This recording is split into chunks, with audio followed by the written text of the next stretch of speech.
Beyond Your Backyard is brought to you in part by Montgomery County in the Blue Ridge Mountains of Southwest Virginia. Montgomery County, Virginia. Go to town.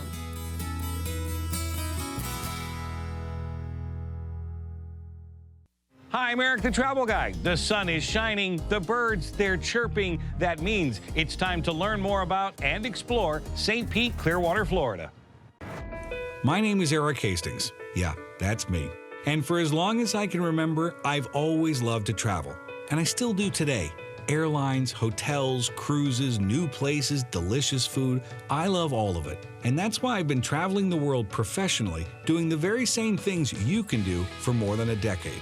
So please consider this a personal invitation to join me each week on my mission to get you traveling more than ever before.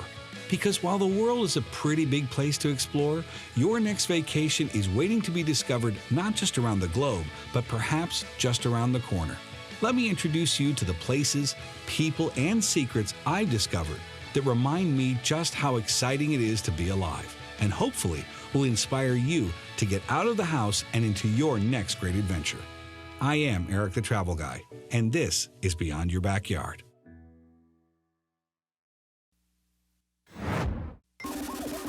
Thank you for watching and welcome back. In my opinion, St. Pete, Clearwater is a destination that yearns for deep exploration. Like you, when I think of a Florida vacation, I think of gorgeous ocean waters and powdery white sandy beaches, and believe me, they have all of that here. But when you ask the locals, they'll beam with pride as they explain, something's happening here. Younger faces can be seen in almost every direction. So on this episode, we'll explore and learn more about the unique and fascinating art scene here. We'll take a tour of the back alleys of downtown St. Pete, and you're going to love why. And we're going to meet a legit culinary superstar with killer barbecue and an awesome beard. It's going to be a good one. Let's get started. We've unfolded our digital map here to show you this is the state of Florida, located just 30 minutes west of Tampa International Airport. St. Pete is situated right between Tampa Bay and the Gulf of Mexico, and Clearwater is located right here. Pretty much from the moment I arrived, I noted this unique destination is beautiful and positively overflowing with a vibrant and eclectic arts and cultural movement, an ever-growing and deliciously fresh culinary and craft beer scene, and plenty to do and see. Add to that a revitalized historic district and a multitude of options for nature exploration. And I concluded St. Pete Clearwater is the perfect spot for an extended weekend away for visitors of all ages. So my journey started right downtown, where I learned more about these amazing murals with muralist and local celebrity Derek Donnelly. My first question, is St. Pete changing? Oh yeah, big time. Yeah, it's definitely, completely different city than what I grew up in. Why? How?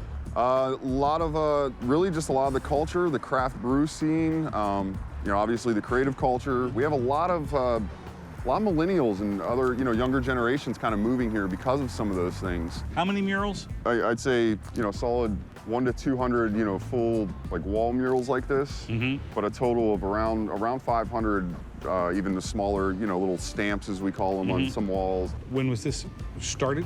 This was started and completed in May of 2014. Again, this is more about the idea of, those corporate entities and those, big business embracing the arts. I was going to say, and artists too, being able to embrace corporate entities. Exactly. Sometimes there's a little bit of a lot of a disconnect. Yeah. But they do work together. Sometimes, not all the time. Right. Yeah, it's a good idea for everybody. It's great for the artists. It elevates them to another platform. Then it shows, the customers of that business or that corporation, whatever it may be, that they support the arts and that they, maybe care a little bit about the little guy. We don't have much of a graffiti problem here in St. Pete, unlike New York or Detroit. A lot of the murals in those areas kind of grew from the graffiti or the need to cover vandalism or something like that. Not necessarily the case here in St. Pete. We all have roots in graffiti and in street art or whatnot, but a lot of it really grew from fine art. What's the number one thing you hear that's most surprising with people who take the tour? What do they say? I think a lot of it is just, people are surprised that, St. Pete or this region has, so much culture to offer. It's changed. Right. Dramatically, I would say. Big time, yeah. you know, it's a lot of the arts disciplines kind of overlapping and you know, small business, big business working together with the arts. It's all culmination of all that together. How do you go from what's up here to there? Right. Well, what we'll do generally is, you know, draw out the building or have a photograph of the building and kind of, you know, design the mural to this architecture. Stop number 2. So this is really cool. I just pixel sticks. If and when you see this on murals in St. Pete, there is this app that you can download. You tap your phone to this, there's like a little computer chip in this thing. And it shows you a video on the artist or takes you to their website or something like that. Oh, that's cool. Yeah, it gives you a little more information on the artist or the mural or that specific project. A lot of people used to just retire here. Right. But now you said that's why people are moving here. Right. They're opting to be here much earlier in their lives. Correct. But for what? It's really just a matter of that the St. Pete spirit, I think, you know, and everybody kind of working together. We've taken it from sort of a novelty of like, oh, and this is where the mural is. Down, you can't miss it. Here, it's a part of the fabric of the. It really is. It's becoming part of the, and really quickly. You know, outside of, you know, the beaches, places to drink with the craft brew places, you know, all the wonderful restaurants we have. You know, this is what we have to offer, you know, other than the sunsets and, you know, a lot of the reasons why people always came to Florida. What do you recommend for somebody that hasn't come down, who's thinking about coming down for the first time and they want to get the best of these murals? How do you do it? Contact, you know, one of the tour companies here in town. Start there. I think this has got to be one of the coolest walking tours I've done. Yeah? Honestly, yes. We're literally in the middle of the alley. Yeah. No, this is where it is. Yeah. If you want to see it, you have to come here. Right. You know, a lot of these guys and girls, I think, you know, respect the real art of everything that's going on here. So they don't, I don't think that they want to see it, you know, go away, or they don't want to destroy it like they might want to in other areas, you know? If you don't go and actually look at what you're looking at, then you don't know which one's going to speak to you, and it will. Right. Whether it's glass or leather, it doesn't matter. The magic of it, you know, it's you find that something that you relate to, you know, that you know, speaks to you. But a lot of times it's something simple or primal, like the mood of it, and something, you know, very, it's something for everybody. So where do muralists get their inspiration? Well, I wouldn't care to speculate, but my suspicion is sometimes that inspiration comes from nature itself, which is why, if you do want to get a little fun in the sun, then the beaches of Clearwater are a perfect place to start. I suggest Honeymoon Island. This undeveloped island boasts 4 miles of pristine sandy beaches, nature trails, and abundant wildlife. Escape the busier city life and enjoy Florida's most visited state park in all its splendor. My suggestion? Get in the car and explore. You'll discover charming little towns along the way. You could visit the sponge diving capital of the world, and so much more. Back in St. Pete, I got bit by the artist bug, so I decided to try my steady hand at the art of glassblowing at the Morian Glass Studio. So come check this thing out. This is our furnace. It's kind of the heartbeat of the studio here. Houses about 350 pounds of clear molten glass. That glass is held at a temperature of 2,175 degrees Fahrenheit. Hey! Wow! That's hot, right? This thing has been on 24 hours a day, 365 days a year for almost 9 years now. That's all it does? That's all it does. Now, at this temperature, this glass is what's referred to as a semi-viscous amorphic material. And it's moving. Yeah. If you don't turn that thing around, it's going to fall It'll right off drip of there, right onto the floor, yep. Yeah. And that's why when I hand you the pipe, we're going to continually rotate the pipe throughout the entire process. All right, so you can see that's pretty solidified already. Can you see it's starting to slow down? It's not dripping like it was. Kind of looks like honey, yeah. That's going to allow us to get back into the furnace and to gather up a little more clear glass. This is as much as we could get on the end of the rod with that first gather. With the foot, okay, got it. Yeah, letting it cool down, that gives us a little foundation. We can pick up about 2 times the amount of material now. Yeah. Now I'm gonna take this over to the pipe cooler. I'm gonna cool the rod, and that's when I'm gonna hand it to you. All right. This is so you can actually work with the... That's right, anytime we reach into the furnace, that rod's gonna get superheated. It has to rest on the sill of that 2,000-degree furnace. It's a aircraft-grade stainless steel, has a very low thermal conductivity. That's had metal or metal oxide added to it. So you can see here, this would have been cobalt added to that glass to turn it blue. That's cool. In the case of this white here, that would have been titanium added to that clear melt to turn it white. So all these different metals and metal oxides from around the planet. So this is, it's not sea salt. It's not sea salt. You wouldn't want to eat that. Don't eat that. That's bad. Okay, what do we do? And we're going to start just like this. Going to go 1, 2, lift and flip. 1, 2, lift and flip. And the quarters into the blue. You got it, just like that. 2, lift and flip. Yeah, you can see that blue is melted in really well already. Yes. That white is still kind of stiff. And we're going to start kind of low in the back and pushing down as we roll across the table. Oh, wow. Oh my gosh, this is awesome. So you see that material starting to twist? Just twist into it. Exactly. That's so cool. Let's head back over, we'll heat it up, we'll table twist that again. You do this with guests every day?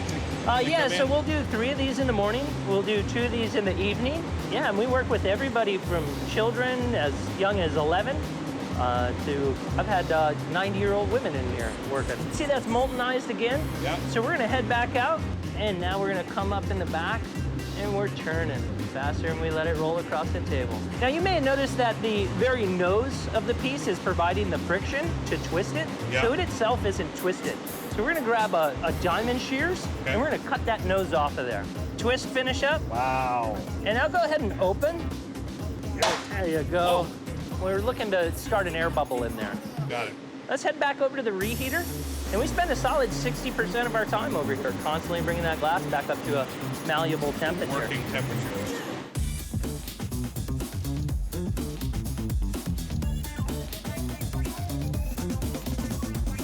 This part's kind of interesting. I've blown air into the pipe and then captured that air by holding my thumb over the mouthpiece. As this air encounters that hot glass, that air begins to heat up. As air heats up, air also expands. Has nowhere else to go but to push a bubble out into the mass on the end of the rod. Can you see the contour change? Yeah. Wow. That's what we're looking for. You're turning and blowing. Turn, turn, turn. So now we have to do what's known as the transfer. I'm gonna get another rod, we're gonna attach it to the bottom here, and we're gonna break away at that jack line we made. Come on. And so every material has a coefficient of expansion, and this talks about the expansion and contraction of a material as it heats and cools. Got it. Now the glass around that steel rod over there is about a 96. I think that steel rod is about a 12 on the COE scale. Wow. So that glass is gonna start to shrink around that rod. Eventually it's gonna shrink so far it builds up enough pressure that it actually bursts off of the steel rod. Right. We call it clearing. And you're gonna hold those jacks, you're gonna depress them together and put both prongs inside the bubble. All right, let's go do this big grand finale maneuver. And now follow along with me here. We're gonna go just like this. Give it a little hold. Look at that thing. Look at you, man. Look at you. What are you talking about? We can grab our very fancy, highly advanced Italian butter knife. Right. And we're gonna chip away at that puntey connection. This glass will have to spend about 12 to 15 hours, very gradually coming down in temperature. And you're right, 30 minutes. There it went. Suffice it to say, I had so much fun learning this art form. I also concluded I'm going to need to go ahead and leave it up to the professionals. Oh, and speaking of which, I dropped by the Chihuly Collection, the first permanent exhibition of world-renowned artist Dale Chihuly. Simply breathtaking. In addition, I spent some time at the James Museum of Western and Wildlife Art. This is St. Pete's newest museum, and my time here was amazing. In the art world, Salvador Dali is regarded as one of the most celebrated artists of all time. Let's learn more about the man, the master, the marvel that is Dali. Dali was actually named not only after his father, who was Salvador, but also a brother that passed away when he was an infant. So a two-year-old infant child was named Salvador Dali, firstborn male in the family, and then our Salvador Dali was born 9 months and 11 days after his death. So the parents lost their firstborn son. They conceived of another child. He was a male. He received the same first name. And so later, when Dali was 59 years old, he paints this portrait, this imaginary portrait of this brother who he says haunts him in his dreams. It's like the brother has grown on the other side of the grave. So yeah, there's a lot of stories like that that animate what we know about our collection. You would think that a fresco would draw you in, which it does. It's Right. immersive, but you can get drawn into a very small piece. Yeah. Why is that? I think Dali had mastered certain skills that come from the Renaissance and earlier, knowing how to do underpainting, knowing how to draw the eye in. And he also was fascinated with trying to present very tiny details within pretty extraordinary compositions. Over the course of his life, there's about 1,500 works he created in oil. He would work, 8 to 10 hours a day every day. And if he wasn't doing that, he'd be writing. If he wasn't doing that, he'd be working with contracts on projects. He's bringing ideas that he read in Sigmund Freud's writings about dreams and about relationships with father-sons and the struggle there. Did he get along with his parents? There was a lot of father-son struggles to finally where they had a big fight. They didn't speak to each other for 5 years. How old was he? He was about 25. And when they finally resolved, it was still very shaky, and eventually they wound up falling out again. But it seems like he went out of his way to make his father have problems with him. Dali was a very difficult son. Dali just was such a creative figure, and he was so fascinated with engaging the mind, challenging himself, coming up with new ways to see the world, that I think people take away both a sense of, astoundment, that he accomplished what he did, but also a sense of possibility. So you and I are looking at an image of Dali's wife standing at an opening in their window, looking out onto the Mediterranean. But what people will see is that it's an image of Abraham Lincoln. And so a painting like this shows him responding with this final, just amazing double image that also seems to deal with the passing of time. How much information does the mind need in order to recognize a familiar image? I don't think he wants people to come away with their own ideas.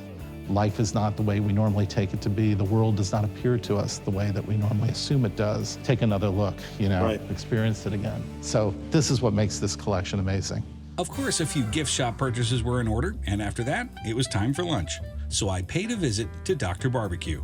I'm just the kind of guy that whatever I do, I don't do it the same as everybody else. What are we having here? We'll start with apps. What do we got? These are the pork rind nachos. We've got some beautiful queso that we make with something called rattlesnake cheese. It's got tequila and habaneros in it. Really? And of course there's some chopped brisket on there as well. Yep. But at the end of the day, this is what makes it special. That's a pork rind. That's not a tortilla That's not a chip. tortilla chip. That looks amazing, right? Come on, we get all this. Here's the problem. I'm a travel guy, not necessarily a food guy. I still haven't learned how to take small bites. Every time I do a Culinary, it never fails. You're gonna fit in well I here. get excited. I'm like, look at it. I mean, come on, are you kidding me with this? Dude, that's killer. It's cool, isn't it? You know what? This brings me back. My dad used to eat pork rinds. Oh, by the bagful. This reminds me of my dad. This is unbelievable, Ray. This is our cornbread. People really care about cornbread. If your cornbread's too sweet, my wife will fight you. I mean, people care about cornbread. They really do. This is a barbecue restaurant. Cornbread is a thing. Right. How can we do it with respect to the original, but make it a little bit different, make it our own? I don't know how you would make something your own. I wonder if we have any good ideas how to make something your own. I just don't know. But I think it's really cool that we get to serve something people are that passionate about. Every guest that comes in here is passionate about the barbecue. And so if they get mad at us because we did this to the cornbread instead of serving it in big chunks, I'm okay with that because they really care. What do we got? Help me out. Well, we have our ribs, which we buy quality family farm in Minnesota. We get all our pork from there, and we cook it with salt and pepper in the smoker. That's all we do to these ribs. They are great. They just leave as is. Got This it. is turkey. Beautiful turkey Love that we turkey. brine Look at this. and smoke it, again, with salt and pepper, and it gets a gochujang glaze on the turkey. Just a little spicy sweet on top of that. This is our brisket. Lee cooks the brisket every day. It's great quality beef. He cooks it with salt and pepper and oak wood, and that's it. He's a real Texas guy. We hired him from a 100-year-old barbecue restaurant in Texas. He cooks that every day. And this is pastrami, house-made, house-cured. This is actually a recipe out of one of my old books. Sides are important, too. People really care about the side. I am one of those people. I agree. So our beans, we got 3 different kinds of beans in there. Okay. And some pork and some Jack Daniels. Okay. Well, sure. It seems to As show you up do. a lot. I see a theme emerging here. But all This right. is coleslaw made with bacon and blue cheese. This is actually my fiance Sandy's recipe. So you're not allowed to not like it, Eric, no matter what. Got it. Thanks for the warning. Appreciate This that. is we call this macaroni and cheese. Macaroni because there's no pasta in there. It's we use hominy. It's a queso. It's that same queso sauce with hominy? Yep, with hominy in there instead of pasta. And we bring back the Flaming Hot Cheetos for a topping. And then applesauce, house-made applesauce with Atomic Fireball candy mixed in. Yes. So it'll have a spice and a cinnamon kind of thing. I love all of these. Eating family style. Yeah. Oh man. The blue cheese comes out of there. Man, those beans are killer too. Aren't those great? Those are great. So many places just start with the same beans and just put a bunch of sweet stuff in it, and we didn't want to do it that way. We wanted to do something a little different. They taste like barbecue beans at the end of the day, but they taste like our barbecue beans. Yep, I agree. Oh, I love the kick. I'm gonna cry on my own show. This is ridiculous. I'm not doing that. What a nice thing. I'm telling you, that's a phenomenal dish. That's phenomenal. Isn't it That's great, though? phenomenal. I'm so proud of that. The hominy, like I said, the hominy has a better texture than pasta. The pasta gets soft and gets mushy. The hominy will stay like that all day. Somebody watching this right now thinks to themselves, well, I was thinking about maybe going to St. Pete. I'm not sure. I would fly down for those.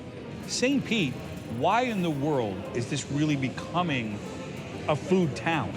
We had a big arts kind of movement. So it's funny how that works, you know? All of a sudden it becomes an interesting place because all these artsy people are here. So now everybody wants to be here that's not necessarily artsy. Got it. And they all need to eat. They all need to eat. And then the brewery thing has served us well, but we've had the perfect amount of them, and they seem to land in a nice variety. They landed in the right spaces around town. That's phenomenal. And that starts out as a piece of brisket. We make that from scratch all the way. And I'm definitely a sauce guy. I can do sauces for anything. I like dips, I like sauce, I like those flavor enhancers. There's no sauce needed here. What do you think, what should we do next? Go for the turkey quick. We can Yeah, go I love the turkey. quick. Don't skip the brisket. No. And then I would finish with the rib. With the rib. Okay. The ribs, I'm putting sauce on. Should we go sweet or original? Should we go original? Yeah, because you were an original. That's my original sauce from 30 years ago. I really did make that original sauce. It was sitting around, brought it out for the restaurant. It wasn't quite sweet enough, but I didn't want to change it, so we added a sweet one. Added a sweet to it? Okay. And then we have a hot one, too. I'm just dumping this right on the top, yeah? Go for it. That's the way to do it. It's still a barbecue restaurant at the end of the day. You can get a little messy. And that's something. And again, salt and pepper is all we put on there. We don't mess around with it. It just doesn't need it. You know, we figured we'd try just salt and pepper. And if we needed to add some things, we would. Add the rub or whatever it is. Why would you add anything to this? We buy good quality meat, really the best we can find at every turn. Salt and pepper and oak. You know, you got all this cool stuff. I think we have a beautiful place. We got these funky sides. But at the end of the day, this is as good as anybody's serving anywhere. Doctor, thank you for this. My pleasure, Eric. Thanks for coming. Barbecue, can I shake your hand? It's not like I'm not used to getting messy. Famed writer Oscar Wilde once wrote, "To expect the unexpected shows a thoroughly modern intellect." And as I nod to the tongue-in-cheek humor of that quote, I think it perfectly sums up my visit to St. Pete Clearwater. It's a destination on the move, on the rise, and full of surprises. I'm Erik the Travel Guy. Thank you for exploring beyond your backyard. If you want to know what Erik the Travel Guy Beyond Your Backyard merch is going to look like in the future, watch this interview, okay? I guarantee this is coming in. Welcome back. We're about to get hands-on here. Hey, just kidding. Oh, Oh, too much. Okay. to talk to HR, man. Talk to HR. That's awesome. Yes, we have some paperwork for you to fill out. Cotton is a good move. Closed-toe shoes. Yeah, close-toe shoes. I was wearing sandals earlier, but I screwed up my pedicure, so that's out. It kind of looks like we're making an enchilada, Jeremiah. It does, doesn't it? Just a little bit, but okay. Yeah. Check it out. I think we melted the microphone. This should be a first. I don't think I've ever melted a microphone cable on an interview before. That's great. Well, I think what remaining arm hair I had on this arm is gone. Yeah. This is called busy work. I don't think I'm actually doing anything. I'm going to need about 15 of these in a little dish by my bed, so I can just lay down tonight after work. So, you know, and then you have the ability to do things like this, where he has double images. Hold on. You know. Yeah. Classic. My children changed it. I never changed it back. Like, so thrilled. It's Thank you, girls. Appreciate that. Hope you didn't lose your train of thought over Baby Shark or anything. From the side. Step and back and step. Was I supposed to save some for you? Sandwich? What? That wasn't funny enough?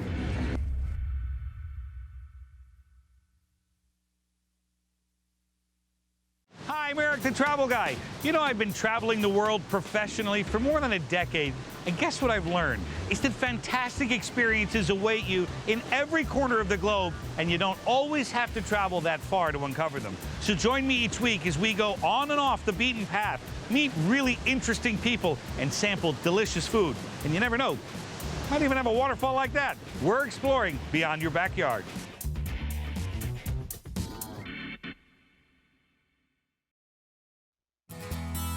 Beyond Your Backyard is brought to you in part by Montgomery County in the Blue Ridge Mountains of Southwest Virginia. Montgomery County, Virginia. Go to town.